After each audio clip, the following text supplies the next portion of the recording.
Bismillahirrahmanirrahim. Assalamualaikum warahmatullahi wabarakatuh.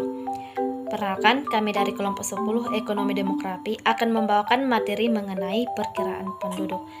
Sebelumnya saya akan memperkenalkan nama-nama anggota dari kelompok 10. Yang pertama, saya sendiri atas nama Nurjannah, Aripai, Muhammad Fakih Fajar, Andi Pidianti Ramadhani, Nurul Makfirah, Nurul Kamila Mutahira. Baiklah, langsung saja. Di sini saya sendiri akan membacakan definisi mengenai perkiraan penduduk. Perkiraan penduduk adalah suatu perkiraan jumlah penduduk yang menggunakan perhitungan ilmiah berdasarkan asumsi tentang kelahiran, kematian, dan imigrasi yang merupakan komponen pertumbuhan penduduk. Yang ketiga, komponen tersebut bisa menentukan jumlah dan struktur umur penduduk di masa depan. Kenalkan, nama saya Muhammad Fakih Fajar dari kelas Ilmu Ekonomi B, jurusan Ilmu Ekonomi, NIM 90 311 90 68, nomor urut absen 6. Jadi saya akan membahas materi tentang jenis-jenis perkiraan penduduk. Yang pertama, interkensal atau antar sensus, ialah suatu perhitungan untuk memperkirakan jumlah penduduk dengan menggunakan dua sensus atau data yang sudah diketahui. Rumusnya PM sama dengan PO ditambah M per N dalam kurung PN dikurang PO. Keterangannya, PM itu jumlah penduduk pada tahun yang diestimasikan atau diperkirakan. PO itu jumlah penduduk pada tahun awal. PN itu jumlah penduduk pada tahun N. M itu selisih tahun yang dicari dengan tahun awal, dan N itu selisih tahun dari dua sensus yang diketahui. Contoh yang ada pada makalah.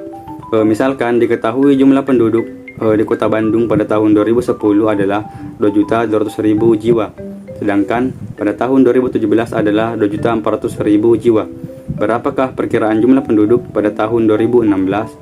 Penyelesaiannya diketahui PO itu 2.200.000 itu pada tahun 2010, PN itu 2.400.000 itu tahun 2017, M itu 2016 dikurang 2010 sama dengan 6, N itu 2017 dikurang 2010 sama dengan 7. Selanjutnya dimasukkan ke dalam rumus.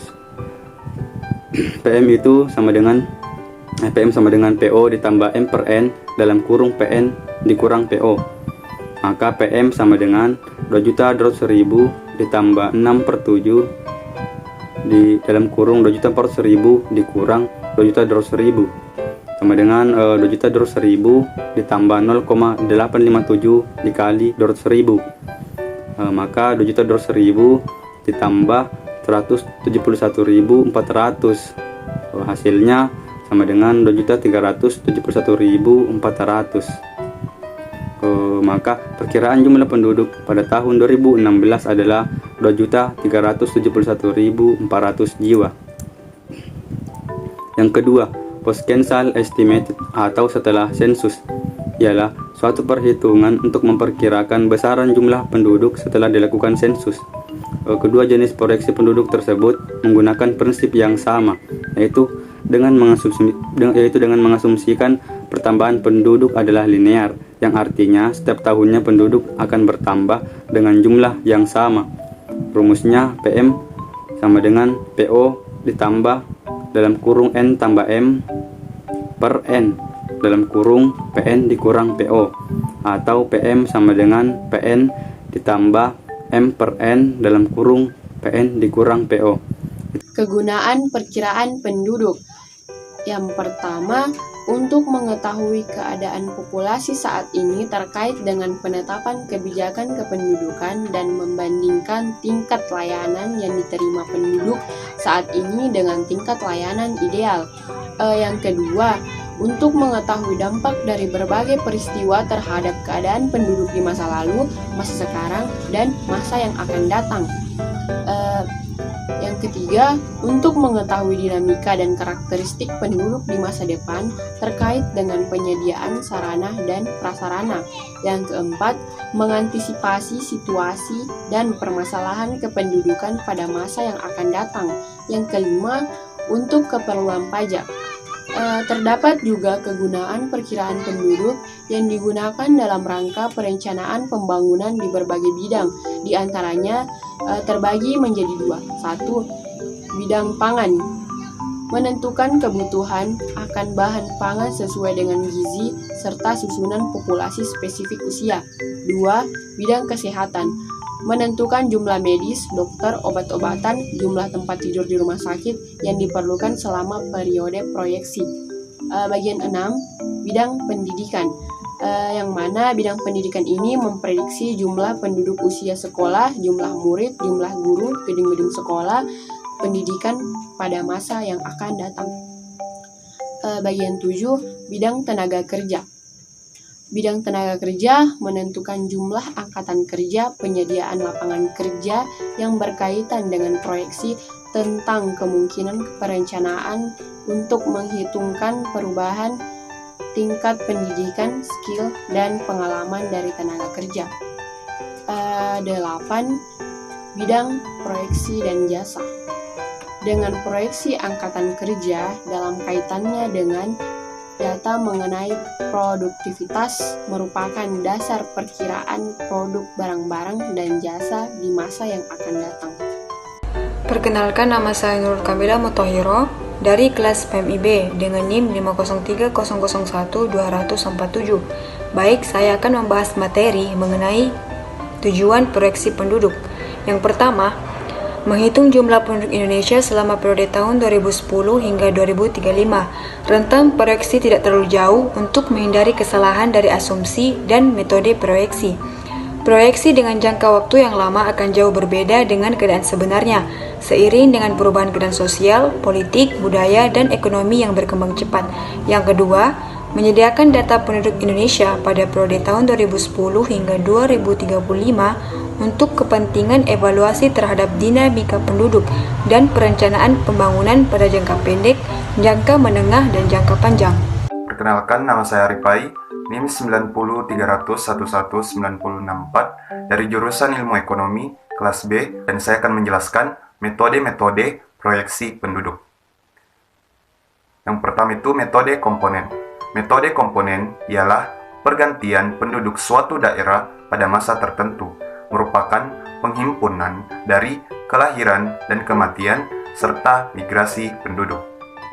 Persamaan metode komponen yaitu PT sama dengan P0 ditambah dalam kurung L kurang M ditambah dalam kurung mix in kurang mix out. Keterangan PT adalah besaran atau jumlah penduduk pada tahun T, P0 sama dengan besaran penduduk pada tahun ke-0, L sama dengan besaran kelahiran, M sama dengan besaran kematian, mix in besaran migrasi yang masuk, dan mix out besaran migrasi yang keluar. Selanjutnya, metode matematik. Proyeksi penduduk dengan metode matematik umumnya menggunakan model pertumbuhan eksponensial, geometrik, dan linear aritmatik. Terlebih dahulu saya akan menjelaskan metode aritmatik. Metode aritmatik adalah metode yang sangat mudah dari beberapa metode. Metode ini beranggapan jika besaran penduduk di masa yang akan datang akan semakin meningkat. Persamaan metode aritmatik ialah PT sama dengan P0 dalam kurung 1 tambah RT dengan R sama dengan 1 per T dalam kurung PT per P0 kurang 1. Keterangannya, PT adalah besaran atau jumlah penduduk pada tahun T, P0 besaran penduduk pada tahun ke-0, R kecepatan pertumbuhan penduduk, dan T masa waktu antara P0 dan PT. Selanjutnya yaitu metode geometrik. Metode geometrik ini beranggapan jika besaran penduduk terus meningkat secara geometrik, memanfaatkan dasar hitungan bunga majemuk. Kecepatan pertumbuhan penduduk dinilai serupa pada tiap tahunnya. Persamaan metode geometrik yaitu PT sama dengan P0 dalam kurung 1 tambah R pangkat T dengan R dalam kurung PT per P0 pangkat 1 per T dikurang 1. Keterangan, PT adalah besaran atau jumlah penduduk pada tahun T. P0 adalah besaran penduduk pada tahun ke-0 atau dasar. R itu yaitu kecepatan pertumbuhan penduduk, dan T masa waktu antara P0 dan PT.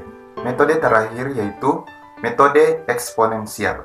Metode eksponensial ini menjelaskan peningkatan penduduk yang berlangsung minim tiap tahunnya jika dibandingkan pada metode geometrik yang beranggapan peningkatan penduduk cuman berlangsung pada satu masa waktu tertentu. Persamaan metode eksponensial, yaitu PT sama dengan P0 E pangkat RT dengan R sama dengan 1 per T in dalam kurung PT per P0.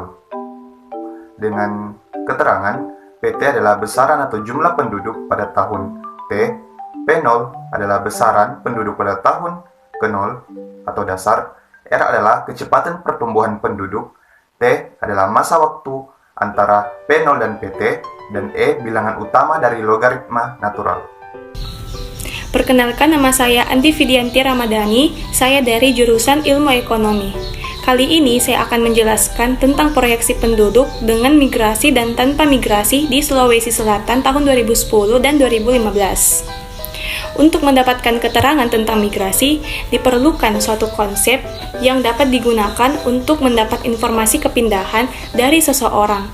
Konsep migrasi juga berhubungan dengan konsep penduduk, di mana seseorang harus jelas dihitung sebagai penduduk di wilayah mana sehingga bisa menjadi acuan dalam mengategorikan seseorang sebagai migran atau bukan imigran. Berbeda dengan kelahiran dan kematian, di mana kejadian ini hanya sekali dialami oleh manusia. Migrasi dapat terjadi lebih dari sekali selama hidup manusia. Untuk itu, menjadi penting memberikan batasan waktu yang dipakai agar titik-titik rekaman atau potret migrasi selalu dapat dibandingkan antar periode. Ini merupakan data penduduk menurut kabupaten atau kota, status migrasi seumur hidup, dan jenis kelamin dari hasil sensus penduduk tahun 2010. Yang dimana jumlah penduduk migran pada jenis kelamin laki-laki yaitu 612.642, sedangkan jumlah penduduk migran pada jenis kelamin perempuan yaitu 616.035, sehingga total migran jenis kelamin laki-laki dan perempuan yaitu 1.228.677. Nah, kemudian adapun jumlah penduduk non-migran pada jenis kelamin laki-laki yaitu 3.311.789, sedangkan jumlah penduduk non-migran pada jenis kelamin perempuan yaitu 3.494.310, sehingga total penduduk non-migran pada jenis kelamin laki-laki dan perempuan yaitu 6.806.099. Selanjutnya, ini merupakan data penduduk menurut kabupaten atau kota, status migrasi seumur hidup, dan jenis kelamin dari hasil survei penduduk antar sensus 2015, yang dimana terdapat jumlah penduduk migran pada jenis kelamin laki-laki yaitu 633.525, sedangkan jumlah penduduk migran pada jenis kelamin perempuan yaitu 626.188. Sehingga total penduduk migran pada jenis kelamin laki-laki dan perempuan yaitu 1.259.713. Kemudian adapun jumlah penduduk non-migran pada jenis kelamin laki-laki yaitu 3.522.216. Sedangkan jumlah penduduk non-migran pada jenis kelamin perempuan yaitu 3.730.679, sehingga total penduduk non-migran pada jenis kelamin laki-laki dan perempuan yaitu 7.252.895.